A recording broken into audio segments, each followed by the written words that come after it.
So who made the tea this morning? No one. You didn't have tea in bed this morning? No, up for press conference. There's no time for tea at the minute, Johnny. Is there not? And have you got a little pack of biscuits next to the kettle there? Have you got New Zealand biscuits, or has somebody brought you out some English biscuits? Or are you not allowed biscuits at all? Tim Tams, New Zealand Tim Tams. I knew you were going to go there. The caramel version. Not that I've tried a number, but You've been allowed a couple of caramel Tim Tams, have you? yeah, just a few, not too many. We're 2 days out from a World Cup final. That is the Red Roses captain, Sarah Hunter. I'm Johnnie Hammond, and you're listening to the Women's Rugby Pod.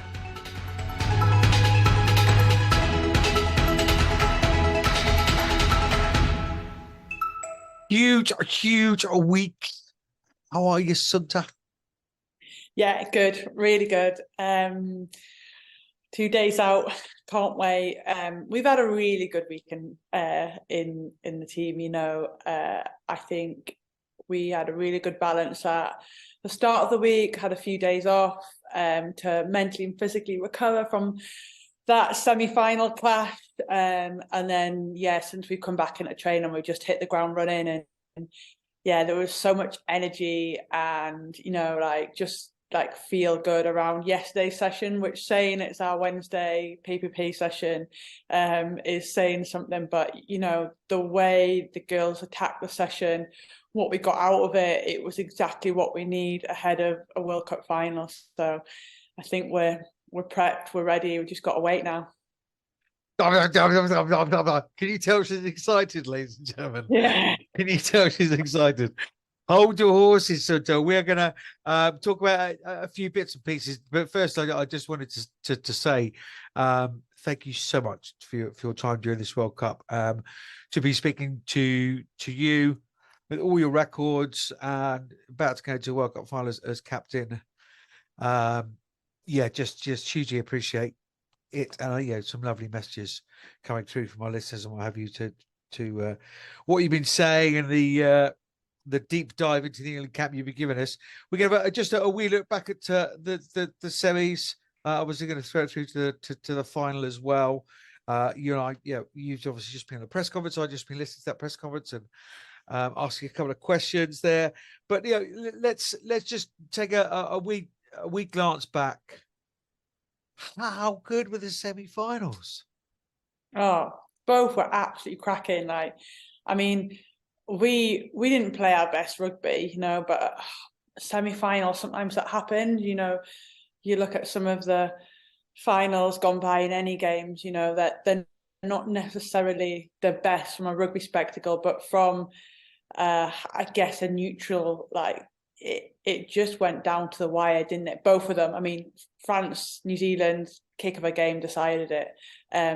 For us, we had our players putting their body on the line time and time again against this relentless onslaught from Canada to stop them from scoring, to get us a spot in the semi-final. I think for anyone out there watching who enjoys rugby, those were two world-class semi-finals to enjoy for the spectacle of them both. Two very, very different games. Lucky enough to call the New Zealand-France game, and it was one of those. We've done a bit of commentary together, and it's possibly like when you're playing, you look up at the clock and half an hour's gone, and you think it's 3 seconds. That's when it's a good game, and it was exactly the same in commentary. I just didn't want it to end. I was so annoyed when the final whistle went that the game had finished. So I just wanted it to go on and on. The other reason I was annoyed, good old Maggie in the studio, of course, going to be Maggie Machine, your friend. I said, what a great advert for women's rugby. She quite rightly corrected me. She said, no, just what a great advert for rugby. They're outstanding in their quality. What eventually got you over the line then to against a very belligerent and a side that have gained a huge amount of supporters and a huge amount of respect? Canada. Yeah, no, absolutely. We always knew Canada were going to be a tough test. We knew they'd come at us the way they did. I think for us it was just that sheer determination of at the end just not letting them into scoring. And I think game management at the end, going down to 14 players, how we kind of just managed that period, and then how we just saw out the game. Again, you driving more to get us a few yards, slow the game down, get after it, and then just defend further up.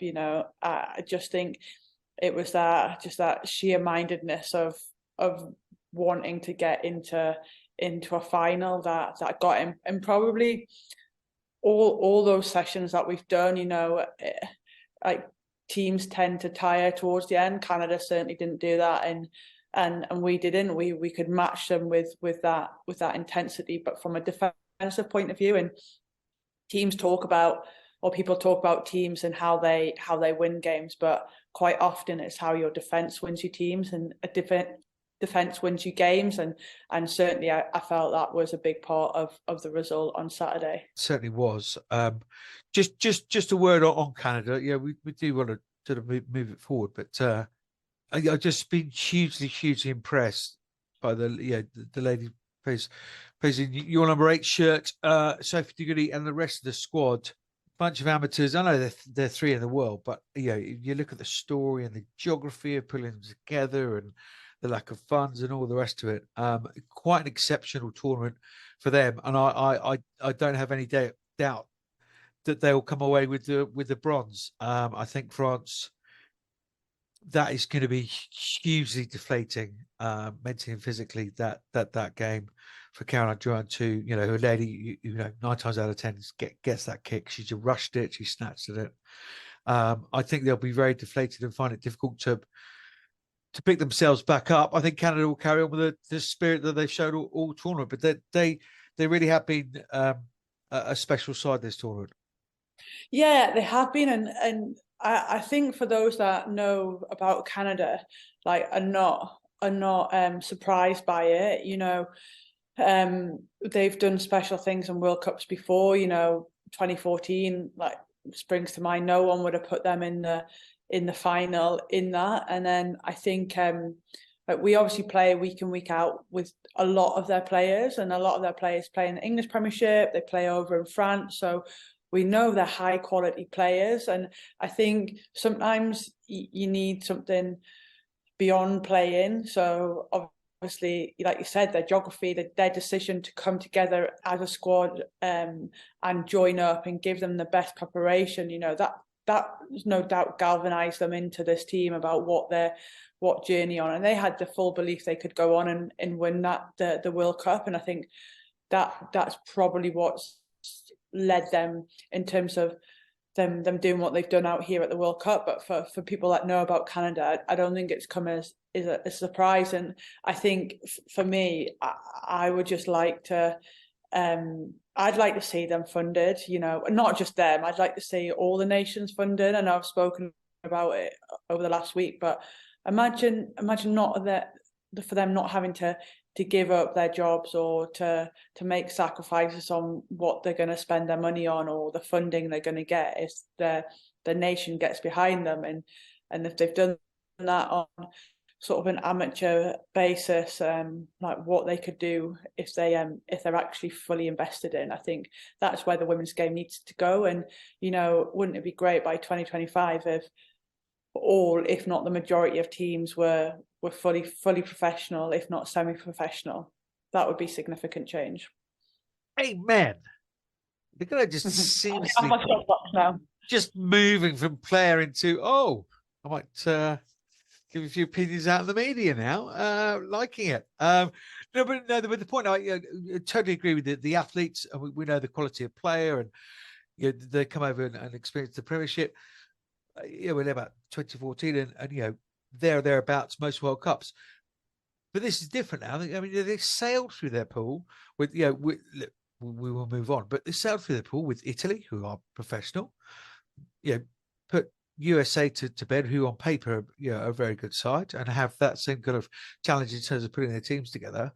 No, I thought they were very, very good side, but poor old France, ever the bridesmaids. Can you see them picking themselves up for that bronze game?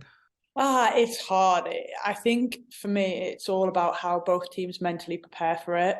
I think ordinarily, if it's a standalone game, you probably put France out there. But Yep.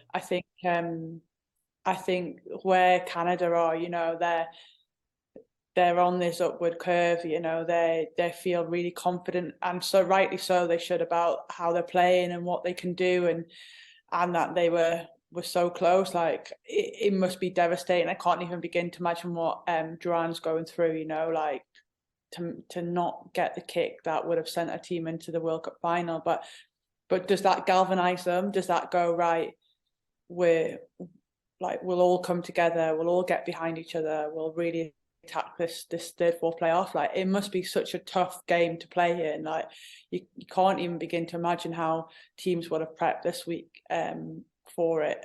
Not from a physical side, but from a mental side. Like, it's not the game that neither team wanted to be playing in, and to have to go out and play it. Fair play to them. It shows character amongst both sides. I know what it feels like. No, you don't.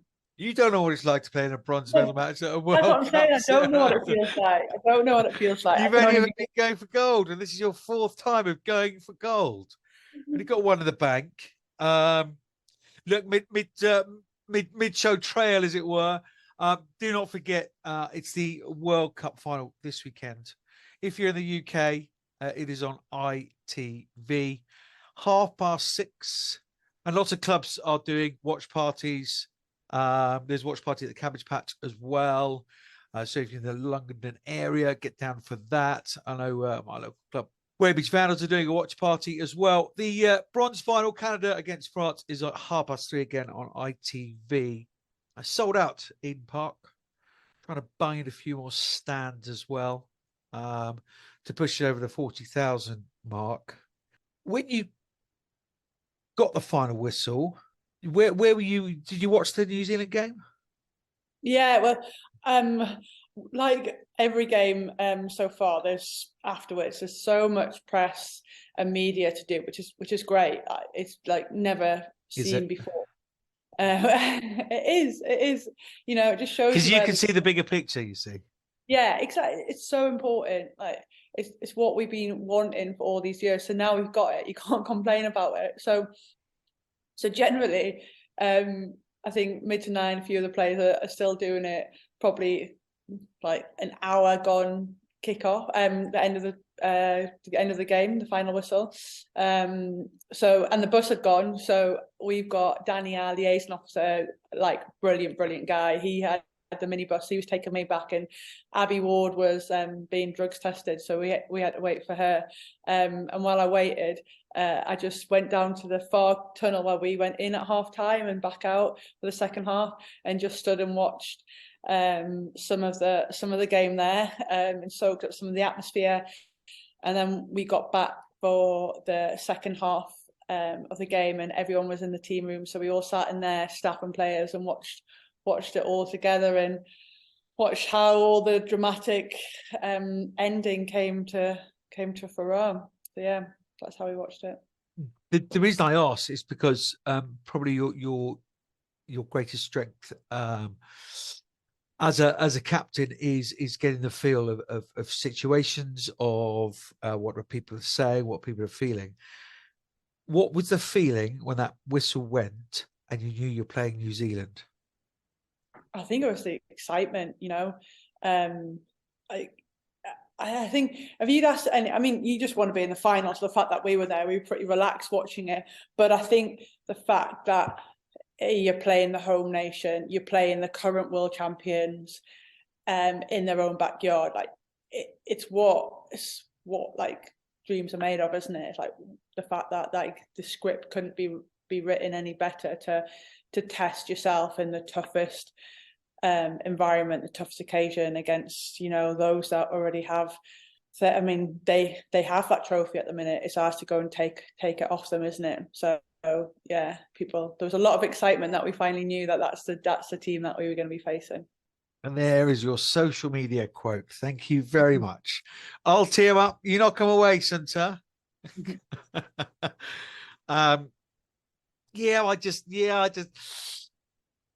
got them. You've got New Zealand, and it would have been lovely, France or whatever. But no, I think yeah, it's certainly what the finish the World Rugby want you to have. What's this week been like so far? What your I don't know. It's middle of the night here. Wednesday. So you're Thursday morning, are you? Yeah, Thursday morning. You've done a few of these World Cup final weeks now. We won't remind the viewers how many, but you've done a few. Where's this one ranking? And I don't just mean, oh, well, yeah, we had Croissant this week. We did hang 2010 or whatever, but the mood, the feel, the energy levels. Yeah, well, we would have played the final by now and probably been on the way home because it would have been a 4-day turnaround. Not But what no, I meant, and you know it. no, I know I'm taking away. It's been really good. You know, I think genuinely having the extra time just allows people to have mentally and physically recovered. You know, that Canada game took a lot out of everyone emotionally and physically, and there was a couple of days like Sunday and Monday we had like 2 chill days to do what people wanted to do. So like that was very mixed. Some people saw friends and family, some people just wanted to like put their feet up and not do a lot. So yeah, there was a whole load of different things that people could just do what was right for them. And then you know, since then I just think it's been relaxed, it's been fun. We've had a few quizzes, we've had like a meal together. You know, I just think the squad's in a really great place. It's relaxed, it's energized, it's enjoying, like it has done for the last 8 weeks, enjoying being with one another. I just think it's in a really good place, and yeah, just ready to go for the weekend coming. Can't wait. Yeah, I think yesterday's rugby session, honestly, like I said, bear in mind it's our toughest session of the week. It just, like, there was smiles around, people were enjoying it. I don't think I've seen anyone as happy for a Wednesday session as I did yesterday. So yeah, no, we're in a good place. We're in a good place mentally and physically. It's brilliant to hear. Because lots of things can rock that. Just truly gutting to mess out through injury for Helena Rowland and Hannah Bottoman. Integral players. I'll just put a tweet out. Huge parts of this journey, and they'll get their medal, whatever colour that is, deservedly so. But Simon Middleton was saying in the press conference that their reaction has been fantastic, because that is one of the kind of things that can rock the boat. You've been together a long time, you've been away from home a long time, but they reacted superbly. Oh, like brilliantly. I think everyone, like, regardless of if you're in the match day squad, and it's been the way all along. You know, like the match day 23 have been supported brilliantly by the other 9 that haven't been playing. But it's always tougher when you get to these stages, the semi-finals, the finals, and like gutted for Bots and for Hell, you know, being ruled out for injury. But them, along with all the other girls not selected for, like, they've just been amazing. Like, they're the reason we can go out and we can perform, and the fact that there's a relaxed atmosphere and everyone's energized. Like, they're obviously gutted they're not involved, but they've taken the selection. Like, they probably in their rooms behind closed doors with close friends are sharing in that pain. But when they're out, when they're around their group, they're like, you just couldn't ask for better teammates in that sense. They've been absolutely incredible that these last few days, when they'll be hurting inside, but they haven't shown it because they know what their role is for the team and how they do that, and they just want to make sure that 23 that are playing are in the best possible place to go and do what we can on Saturday. And Miz says, like, we either all win or we all lose. Like, we're in this together, and we've been in this together from day one, and that doesn't change now. But yeah, like, I genuinely couldn't ask for better teammates, in the sense, for those that have missed out. They've been absolutely incredible. That moves us to selection. Obviously, with those two out, Shauna Brown comes on the bench, doesn't she? For Moria would cover at loose head. We understand that. Being the second or replacement scrum half, Claudia's McDonald's on the bench with Tatiana Hurd. And I guess the most eyebrows raised in the last hour or so on social media is the midfield partnership, Holly Aitchison alongside Emily Scarrett. It's a well-tried formula. 10-12 is obviously well tried with Zoe Harrison and Holly Aitchison, 10 at 12. Pleased to see that midfield when you look back up. I know it's not your selection and it's quite difficult to say that. I had a feeling, and I asked Simon Middleton in the press conference, didn't I? Was that pre-planned? And I have a feeling if you got New Zealand, that was a pre-planned. But it's a fairly strong midfield and offer something different. Before we get your thoughts, let's get the thoughts of the Red Roses head coach, Simon Middleton. And I asked him about selection in that press conference just about an hour ago. Simon, I'm fascinated by your selection. Holly, presumably back up 10. To start her at 12 when you've had Tatiana there last couple of games. That's quite a seismic shift in the kind of players they are. Over to you. It's a different game, isn't it? Different games to last week. So we look at different aspects of what we think we'll need, and we think Ollie can give us certain things. Tats off the bench can give us certain things. We've that additional first receiver on the field. There's lots of things that we've factored in, and but we were really unanimous about it when we sat down. We sort of had a picture, to be honest. You plan ahead a little bit, Johnny, and we were like, well, if it's France in the final, it might look like this. If it's the Black Ferns in the final, it might just look like that. And then we sat down and we just went, yeah, that's pretty much what we want to go with. That was going to be my next question, was how much of that decision on that midfield, because have chopped and changed over the last 18 months. 24 months. How much was that preordained if you did get New Zealand in the final, that would be your 10, 12, 13? I wouldn't say we had it set in stone. The injury to Eleanor changed quite a bit. Yeah. Because you have to look then how that impacts across the squad potentially. But we've experimented over the last year with those combinations just to get to this point, so that we knew that if we did have a scenario where we didn't have players available, or we were playing this team or that team, we knew what it would look like for us. So you have pictures in your mind of what you want your combinations to look like and how you want to match them up. But then you have to factor in form, and you have to factor in injuries, and that's the adaptability bit. But we're super confident with our selection. It's one of the things we learned in 2017. You have to have strength in depth.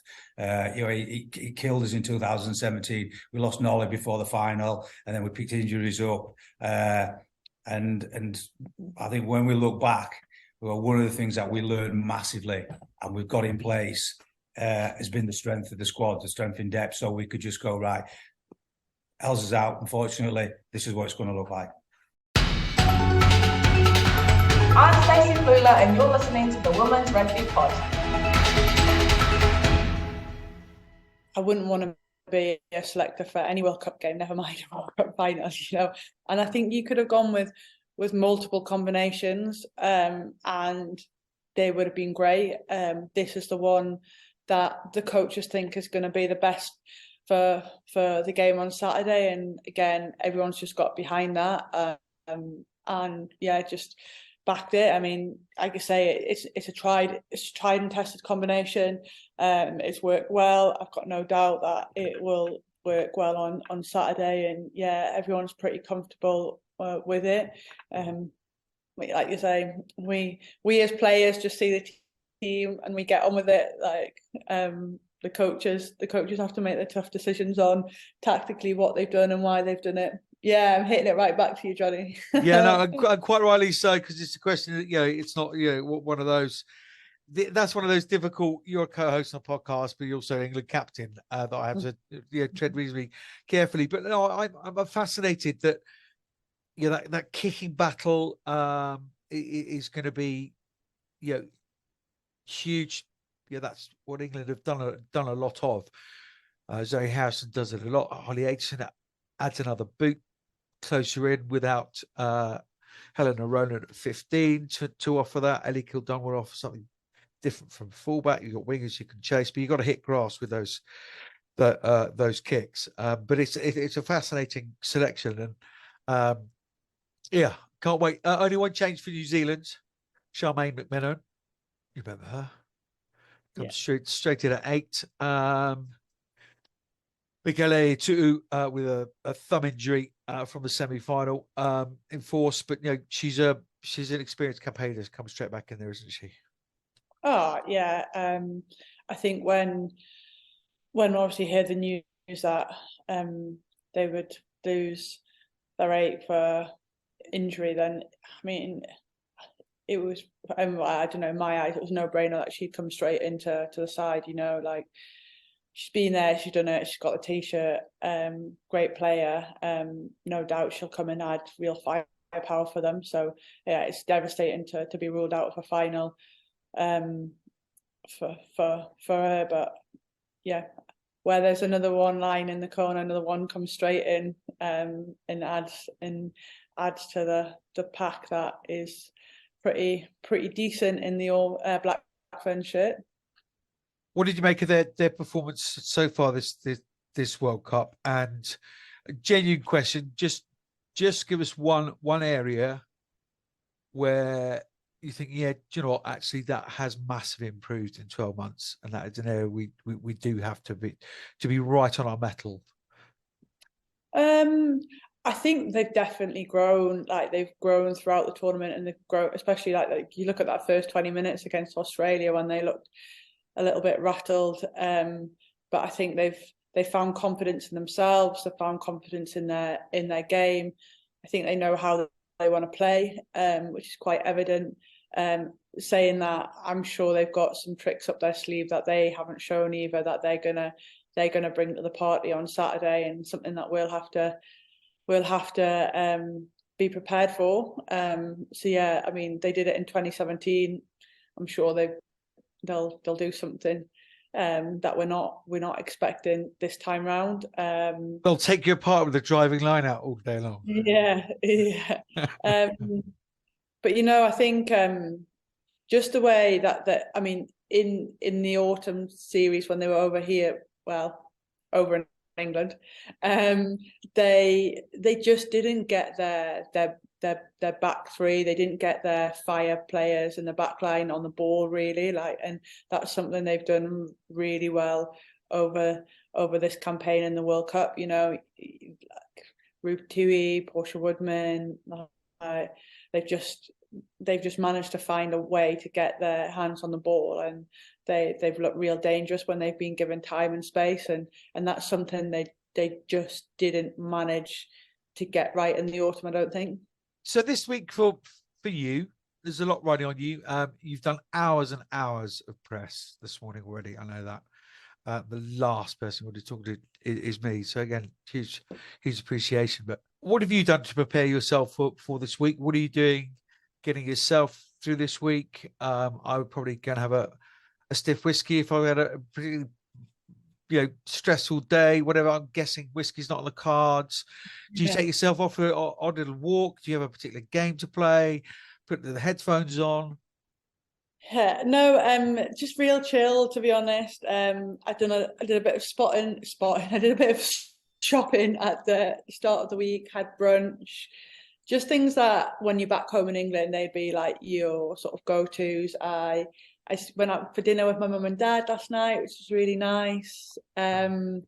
We myself, Abby, Skaz, Amy, I think we've got a little afternoon of Tuc-Tuc planned. Just chill out, just find ways to switch off mentally more than anything, because physically the staff have got that covered. They've got us when we go play, when we train, when we need to do this. So yeah, just for me this afternoon, an afternoon off is just to completely switch off mentally, get my feet up, not think about rugby, not think about answering questions, just try and relax. Yeah, right. Point taken. Yeah. I'm guessing from what I know from the program, you admit to whatever, you're keeping it reasonably the same. It's the same 80 minutes. It's the same park. It's the same ball. It's the same week. So just don't approach it kind of any differently. But it is different. It is a World Cup final, and it is against the arch enemy on their patch, and there will be a bang crowd. That I'm not going to ask you about, because I think you're very used to that in France, and I think they're far more vociferous in France than they probably are in New Zealand. And I think there's a lot of genuine rugby fans in New Zealand that have sort of been, a sleeping giant has been woken up with the New Zealand public, not before time. Are you thinking now, do you know what? I'll just get Marley to have a little word there. I'll just get Abby to have a little word there. Have you thought about match day, team run, that kind of stuff? Who's going to say what, when, what you're going to say?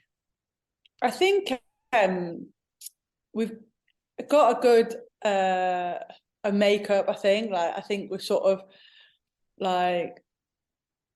perfected that as the tournament's gone, of when who says what, when they say it, and it seems to have worked. So I think it'll be more of the same, got Marnie speaking at a certain time and Abby, and then Scars, I think it's really key that the leaders of this team speak at the right time, and we seem to have that down to a fine time of when we need tactical information. So when Harrison, she's our attacking leader, when she gives us our key points, when's that? It seemed to have worked. So I think if it ain't broke, don't fix it. You don't want to be springing surprises on people on match day, we're not expecting this, and more for them as well, they've been saying the right thing at the right time, and yes, it's different. It is very different, but we need to try and keep people as relaxed and try and you play and enjoy it, the magnitude of the final, but let's take it back to actually what we know and what we feel comfortable with and what we feel safe in, because there's going to be enough things thrown at us that are going to be uncomfortable, are going to be unknown, and we need all that mental energy to be prepared to face that, not all the other things that we've got in our system, in our process. Let's keep that normal. Keep that the same, and then all the other things we can attack and address as it comes. So that will be the plan, I think, come Saturday. I mean, it's very, very Clive Woodward. He wanted to keep things the same, through the chef over, through the team bus over in 2003 for the Men's World Cup. Seriously. So it was the same bus, same seats. I mean, we've had the same bus for the last 8 weeks, so surely that's the same thing. Same thing. Yeah. Same thing, exactly the same thing. And you didn't have to freight it over. So there you are, saving money and far more entertaining. And I will just say that I watched a lot of, it's Sunter, watched a lot of rugby over the weekend.